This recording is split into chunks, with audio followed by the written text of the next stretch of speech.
should be played at high volume. This should be played at high volume. This should be played at high volume. Preferably in a residential area. The following thoughts on Hoppe Hour do not represent Cox Media Group or its sponsoring. Anything you hear may and will be used against you. Thank you. Voted as best local podcast in Tampa Bay by the Creative Loafing. You're listening to Hoppe Hour. What up? What's happening? This is Hoppe Hour. I am your host, Ryan Hoppe. And this guy has been very loyal to me since I first came to town. I was a nervous wreck. I didn't have my meds because of my insurance. And this guy, we had a phone call as I was driving across the Howard Franklin, and it really calmed me down. He is the host of the Sound of Madness podcast. Yes, the SOM, at SOMRadioNetwork.com. Eric SOM for life on the Collins is Twitter here. machine, baby. I'm here. I don't know why. I don't know why I'm here, but I'm here. Because, dude, I want to promote you, man. I really like that you're back at the Bone. Because I knew about you on Twitter before I moved here because I added anyone that worked at the Bone because I've liked the Bone forever. And I always knew about you, man, so I'm glad you're back. Well, I'm glad that you're having me on your show right now, and it feels great to be back. I missed a whole entire year of work. Do you know what that's like? How hard was it? Because for the radio audience that hasn't listened to Drew's show or hasn't listened to Mo's show, they may not know about everything that happened in your life. So if you don't want to talk a lot about it, that's fine. But in the way that you want to say it, what happened the last year? I would, if you just ask me any question you want, I gives not a damn. I'm an open book. Basically, you were drinking a lot and then you died. What happened? I was drinking a lot. No, I was drinking for a while, and all of a sudden my liver decided to give out. I went through a terrible breakup. Liver decided to give out. Woke up one morning, spewing up blood. Yeah, it's kind of disgusting. 911 was called. Next thing you know, I spent the next year in and out of the hospital. Did you think you were going to die? Yeah, absolutely. Twice. What's that Twice. feeling like? Because I'm in good health, but I lost my dad to cancer, so I think about dying a lot. So what's it actually like when you're thinking about I won't be around anymore? It's probably the scariest thing in the entire world unless you're prepared for it. And you're going to hear a lot of people out there that say, oh, I'm ready to die. No one's ready because You never know when it's going to happen. You never know when it's going to happen. Yeah. Come on. And I also lost my dad to cancer back in 2009, so I know exactly what you feel all the time. And it's weird, too. Right now, I'm going through the angry phase of it. Last year, I was in denial. I worked for a show in Cleveland. All I did was party. I was in a denial phase because I moved to Cleveland right after he died. Then I moved here, and I was a nervous wreck. I was in denial about everything. But now I'm kind of going through that angry phase. You know what I mean? Mm-hmm. I've been through it. I've been through the angry phase with myself. Excuse me. Why did I have to go through this? Why did I have to suffer through this? But I made my own bed, so I have to ultimately lay in it. But the good news is I finally got the call. I am on the recipient list, so I will be receiving a new liver and moving forward with my life in the correct way. Dude, what is that moment like when you find out that you're going to be getting a liver that is going to keep you from not being in the ground? It's going to keep you from not being nothing anymore. How awesome is it that after all these times when you're thinking because of my alcoholism, I'm going to die because of my addiction. Take away the alcoholism part, okay? I might have drank a lot, but I never woke up in the morning and had the shakes and. What was it? What great type beer. of drinking was it? I would drink vodka. I mean, all day. Not all day. See, I just kind of just. But then you backtracked sort of a little are bit, waking but- up and drinking because even if it's at 2, what time would you begin? It all depended on the day. I mean, if it was a Tuesday, and I didn't have work, it's like, hey, not for nothing. Maybe I'm just going to pour myself a cocktail at 2, 3 o'clock in the afternoon, do a couple, chores around the house, and that was about it.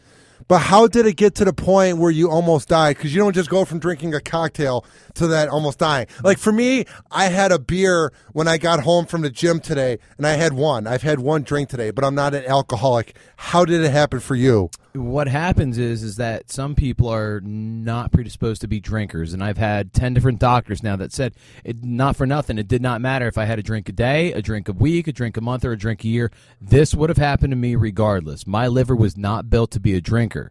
So unfortunately, I had to pay the ultimate price.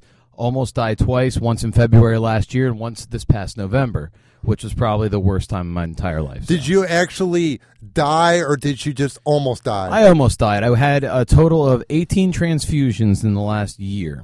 Yeah. Do you know what that's like? I don't at all. No, I've you never want to been go through it any either, phase. okay? It sucks, all right? Is it sort of like when someone with cancer has to get the transfusions and they're going through the... It's a whole it's a whole different What does it feel thing. like? When you lose so much blood And the doctor says, not for nothing, you're going to have 6 blood transfusions and 6 plasma transfusions, all within less than a week. It really fucks with your head. She's like, why? How did I lose Are you this throwing up, diarrhea? Everything, and it's all blood. It's straight blood, man. Looks like a scene out of Dexter. And then, and then is your head just with a migraine? Are you just nauseous? Never had a migraine. You would get nauseous. I still get nauseous every day from taking the medication. I take up to 14. I'd have to take a total of 14 pills a day, plus this juice called lactulose. Okay, Sounds delicious. Oh, it's terrible. You take take about 30 milligrams a day, and all you do, anything that goes in comes right back out because it acts like a filter for your liver. So, other than that, I feel great now. I mean, I'm back look at work. good. Me and you were talking at an event, and you brought up the point, nobody would think you're going through this because you look healthy. You're drinking water. You look good. You would never think you're going through this. A lot of people said that. They said, we can never tell that you're sick. And you're so positive. You've never let it get you down, I can tell. Yeah, but I wasn't. And you know what? This is the thing. When I was out of work for an entire year, basically, I was in the building 21, 22 times over this past year, all because of, I got to give props where props to do, cat named Mo. He said, Eric, not for nothing, I know that you love being on air. I'm going to bring you on my show and help you get through this hard time. So thank you, Mo, from the bottom of my heart. But I would listen to The Bone all day, every day, and when, if I woke up in the morning and I got to hear the Mike Calta show, I would listen to the whole entire thing. It would cheer me up, and I'd go throughout the day, and then once I got the Drew Garabo show, that's when I would start doing laps around the lake, and I would do that for 4.5 hours, work myself up to 10 miles a day. Yeah, you look like you're in good shape. I look like it, but I'm really not. I'm just a big old sloppy fat mess on the inside. You kidding me? Come on. Dude, you don't really have a dad bod or anything. You look healthy. I mean, for being 30 years old, you look good. I'm 34. Exactly. That's what I'm saying. I'm glad I'm an honest guy. I'm the one that says that Kim Kardashian's a dumb bitch, so I say it as it is. Oh, she sucks you look at life. Good. Come on. Thank you, and I appreciate she that. sucks at other things, too. She sucks at life, and her looks are becoming somewhat of a problem. And fuck Kanye with a big rubber dick, okay? Shock jock over here trying to force it. Highly Is that unlikely. what you do on your show? You sort of speak the mind in a vulgar way? Because at first with me, I tried so hard to be like a hard ass, and now I just embrace my goofy self, and I don't care anymore. So what's your attitude on air? That's a great question. My attitude on air is the same attitude I have in real life. I talk exactly the same. I add a lot of voices in. That's why we call it the sound of madness, okay? Basically, it's controlled chaos. I mean, there's 5 of us. It's hard enough to do a show with one person when you do it by yourself. Remember when Drew just had In Your Face? He was by himself, basically. That's extremely hard. And you take a show like Mike Calta show when he has, that's 4 or 5 people at a time in a room. It is extremely hard to do. I decided to take upon myself to find some of my best friends who I just happen to be lucky enough who share the same passion of radio. I just happen to have that outlet, i.e. here at 1025 The Bone. What did you see in them? You brought them aboard. We all have the exact same personality, which is great. My buddy Schmangle Brian, who's actually been on a Cat Named Mo show, he's from Jersey also. My buddy Josh, he's from Jersey. Schmangle Brian's a different breed of character, though, because he's like, yo, bro, not for that, yo, bro. I'll go out there and fucking yoke somebody up, bro. That's how I do. Follow him at the Schmangle one, too, on the Twitter machine if you can. But then, is of he course, that typical, Jersey hard ass? Is he that, or did she just say, is she that? Is he that? Oh, no, he's that typical Jersey, I will kill you. Hard ass. Sort of like a soprano? Sort of like a soprano, but he's built like a brick shit house. He looks like a boxer. He's done his time, behind the barbed wire. He knows what he's doing, when it comes to scrapping and stuff. And he's taught me a lot. A great friend, somebody that will take the shirt right off his back for you any time of the week. And also, one of my best friends, also Jason, who's my co-host at the show. Follow him at Agent Dustle if you can. Him and I, we just bounce off each other perfectly, which it makes for a fantastic vibe for the show because our personalities are similar, but our comedic humor is a little bit different. So, what's your humor? I'm all about the voices and everything. And I used to be Crowbar Jones with him, like, baby, I would just try to fit it in, where I could with walking. And then one time in the city, we had one of my other best friends. I call him Ricky Brose. His name's Enrico. He owns Mobile Munchies, which is a famous food truck here in the Tampa area. He's going to be opening a brick and mortar store. He decided to take it upon himself to say, hey, you know what? I'm going to be the executive producer of the show. And basically, he took on the role that What Seth has he did. added? I'm sorry? What has he added to the show? He adds he basically adds me from just not going off the rails all the time. He puts together the production aspect of it, and he just adds a whole new dynamic to it. He tells me when to shut the fuck up, when to keep going. You seem like a guy who would need to be told to shut the fuck up if you talk too much. Nah, yeah, I guess you're right in a way, but at the same time, it's my show. I can do what the fuck I want when I want. But he will put me in my place and say, Eric, that's too much. Take it down a notch, re-listen to it, and then, try to learn from it. And I have, and I'm very blessed to have him as a friend and in my life. So, but are there times that you don't agree with him and you go, I think that's enough? Oh, yeah, of course, because I try to take on the creative aspect of the whole entire show, myself and Jason, and Enrico tries to control it and turn the uncontrolled chaos into controlled chaos, if you will. So there's a lot of times that you go off the rails. Is it with your voices? Is it with angry rants? What on the show do you bring where sometimes you go off the handle? It's when they let me just rattle off something, when I'm not interrupted. Because like I said, when you have 4 to 5 people on a show, it is hard to control it. Yeah. It really is. I mean, it's a lot of different personalities, even though you can all be best friends. But when you have to figure out a proper way, so it's like, hey, Brian, when I'm talking, shut the hell up, bro, And Enrico, what he does is he makes sure that he follows the correct guidelines, if you will. Do you guys have an anchor or a ringleader on the show that's the host? Would you be that? The ringleader would be me, definitely. I mean, it's my show. But like I said, I keep going back to Enrico. He is the one who keeps us in check. Schmangled Brian is, I hate using this term, but he's the comedic relief in a way. Why is that a bad term? It's not a bad term. It's just, he's the one who just drops the gems, left and right. And Jason, he can control me. He'll put me in check also, which I absolutely love. And I could just feed off him. We could have the only thing that we can't have a conversation on is sports, because Jason knows everything there is to know about sports, but at the same time knows dick on a butter roll about them. If that makes any sense. Do you like sports? I love sports. I'm all Philadelphia. The only team in Tampa that I have adopted, I will say, is the Tampa Bay Lightning. Go Bolts. Well, everyone's adopted them because they're such a lovable team. But I hate the Bucks. I'm an Eagles fan. I like fly Eagles fly. I hate the Bucks with a passion. I will not go to a Buccaneers game unless they're playing the Eagles. Why do you hate them so much? Why? Because one, they destroyed us in the NFC Championship game back in 2002 when they won the Super Bowl. They beat us our last game at Veterans Stadium. Then the very next year, our first game at the Lincoln Financial, they came in and they beat us again. So I just can't stand the Bucs. Are you over being an Eagles fan? Because I'm kind of over being a Bears fan. It just kind of gets old. If I were a Bears fan, I'd be over it a long time ago, the second you signed Jay Cutler. Oh, my God. Was he the worst thing ever? The last 10 years has been nothing but He's a annoyance. bum. He's just the average quarterback. He should be on the Titans. He should not be on the Bears. Mariota's on the Titans, and they're not going to get rid of him for Jay Cutler. I meant that type of a team where the fan base isn't that big. It's a small market. By no means should he be on the biggest city in the Midwest. And speaking of your terrible team, the Chicago Bears, what do you think about Matt Forte leaving today in free agency? He's been there since 2008, dude. At some point, you got to move on. The team's going to be in rebuilding mode. I'm not going to miss them. They've been in rebuilding mode for the last, 5, 6, 7 years. For the past 30 years since the 85 Bears. Oh, come on. We had our one moment when we went to the Super Bowl in 2006. Devin got that kickoff return, and then Peyton beat us. That's all we have. We have nothing. And how about Peyton Manning retiring?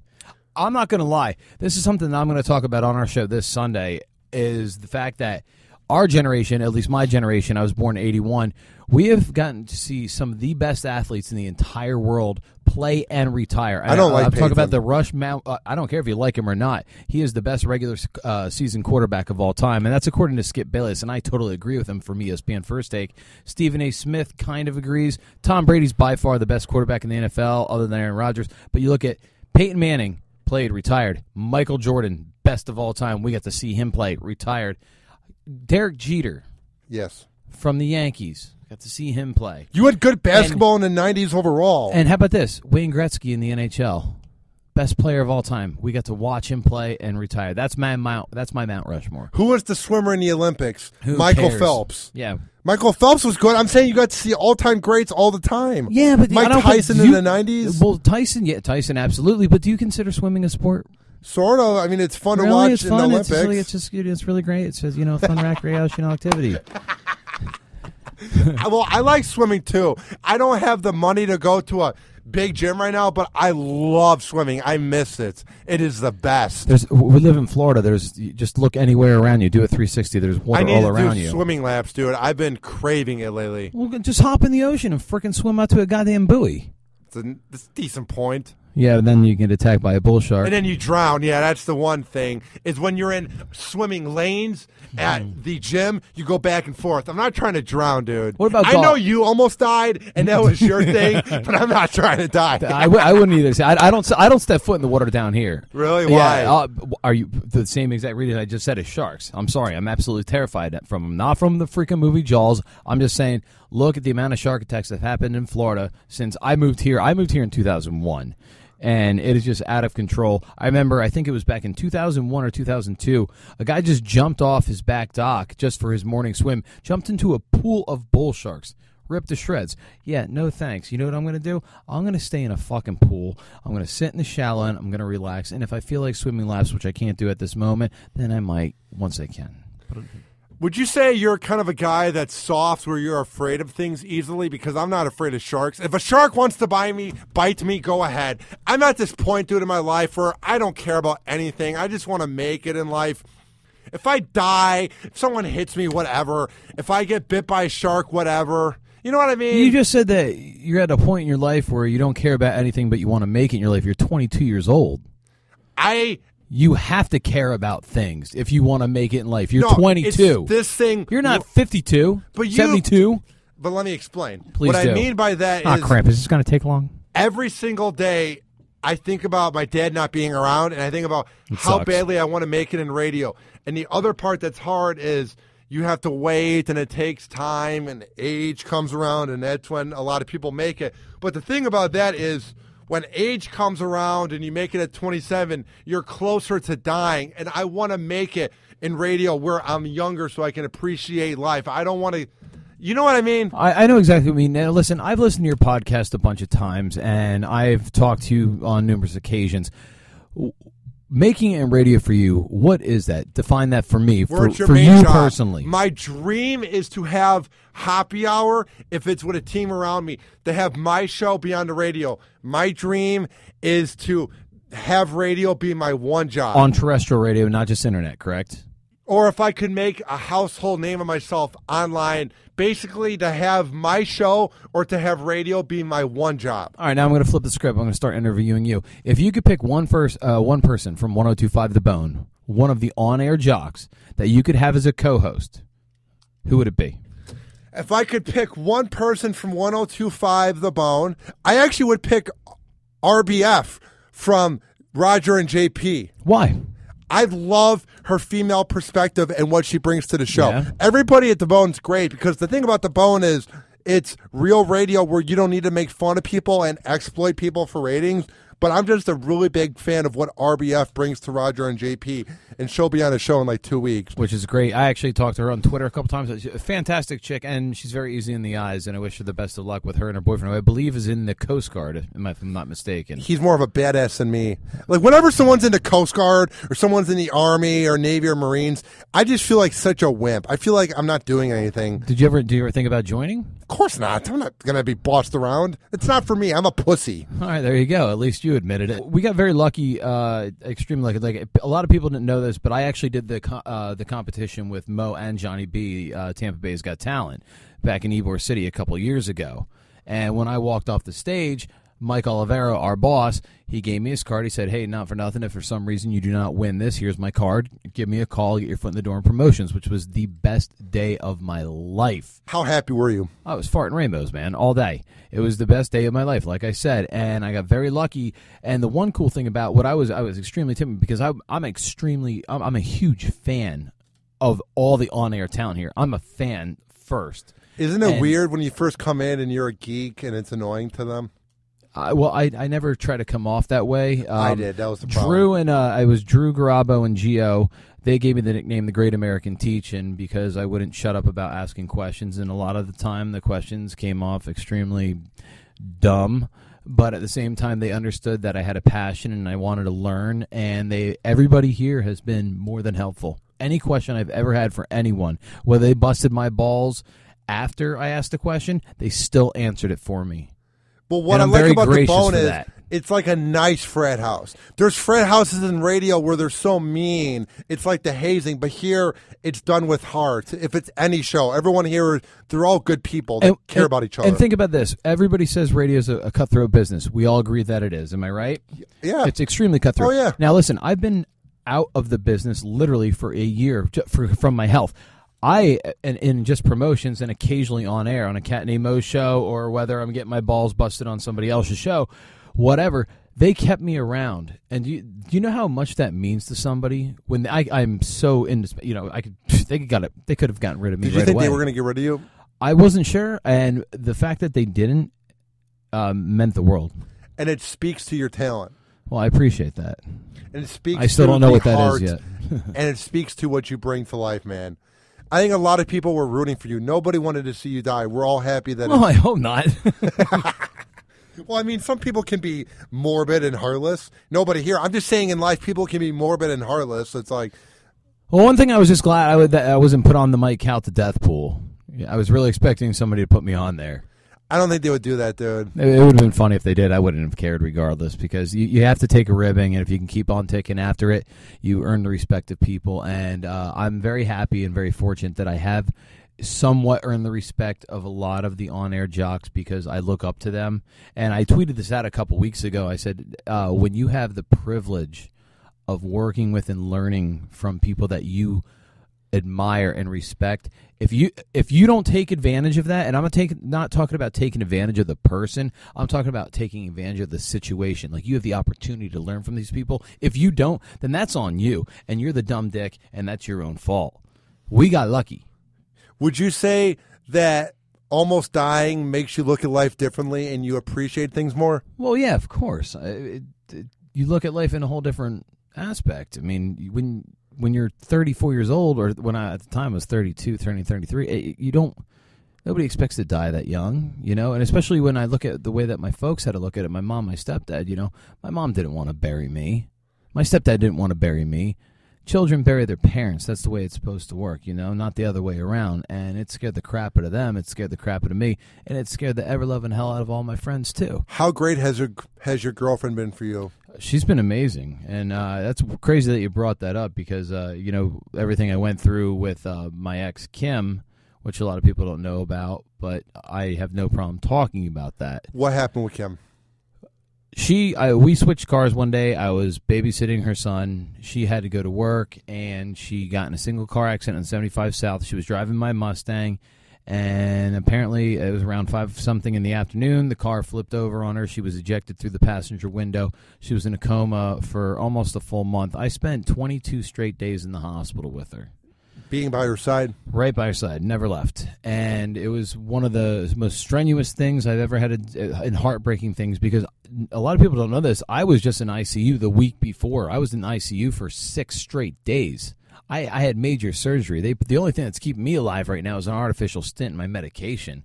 And it was 2 days after Thanksgiving. All of a sudden, she gets in this wreck, which really sucked, and it killed me. So anyway, she gets out of the hospital. She's out of the coma. They send her up to a rehab facility up in Jacksonville. Long story short, she's in Jacksonville. Her parents decided that they needed to blame somebody. They decided to blame me for the accident because it was my car, which is absolute bullshit. But I had to move on, and from talking to doctors, therapists, friends, family, they said, Eric, you have to learn to turn it off like a light switch. I'll always love her to death. I will never, ever forget about her. I left her notes, just like hidden messages, on Facebook and on Twitter and everything, saying, I never left your side. I will always love you. And I turned it off like a light switch, and I happened to meet somebody. How awesome is she? She's amazing. She is absolutely amazing. What has she done for your life? Changed it. Both of them have. Everything happens for a reason, and all I pray for my ex, Kim, is that she gets out of this, and at least gets back to, the doctor said, hopefully about 85% of what she used to be, because she has 2 children. And her little boy especially needs her. He needs his mommy, just like any little boy does or any little girl does. But I hope that she can just that she can grow and get stronger each and every day and be the wonderful mother that I know she is. I'm moving on with my life with my. And by the way, my girlfriend's name is Jackie. She's absolutely amazing, and she knows everything. I told her everything right off the get go. I said, "This is what happened. I'm sorry if you can't handle it. This is what's going on with my health," and she accepted every single part of it, and I forever in debt to that for her. How awesome is it that a girl has your back and is with you even though you have all this baggage in your life?